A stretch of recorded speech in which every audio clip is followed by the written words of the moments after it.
Ayun mga ka-drivers, nandito tayo ngayon sa Bantay, Ilocos Sur. At bumaba at nagpapahinga kami kasi antayin namin yung oras ng biyahe. Kailangan gabi kami babiyahe para yung diesel namin hindi masayang dahil traffic ngayon. So habang nagpapahinga kami rito, may nakita kami magandang spot. Naligo mo yung kasama namin. Ayun. Oh.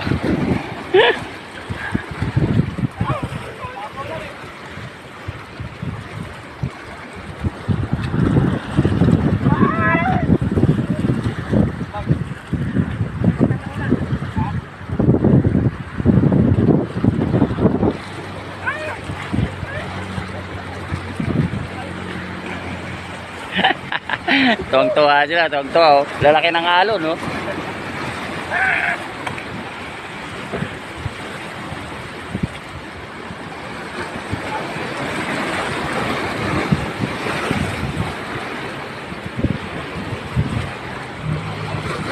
Lalaki ng alon, ayan, tignan nyo.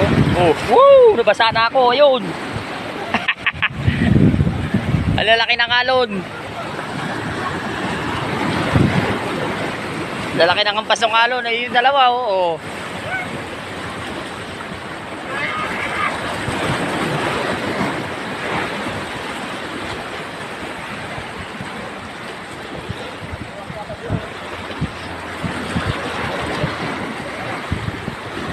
Subukan pa natin lumapit sa kanila, try lang natin. Ang lakas ng alon eh. Ayun oh. Napatalon ako doon. Napatalon ako. Ang lakas ng alon.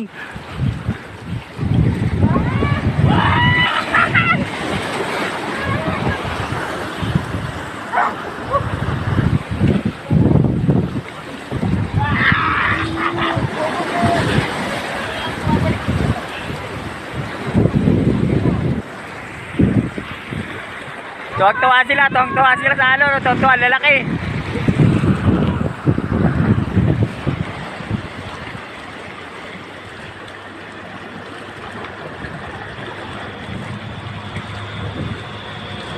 Sinusubukan natin sa dulo, doon yata sa magdadive. Huwag kang mag-dive dyan, puro bato.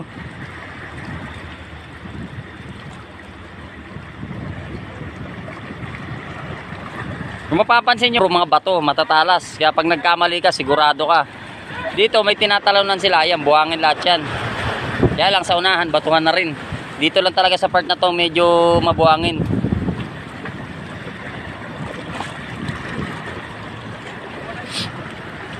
Naabangan nila malaking alon.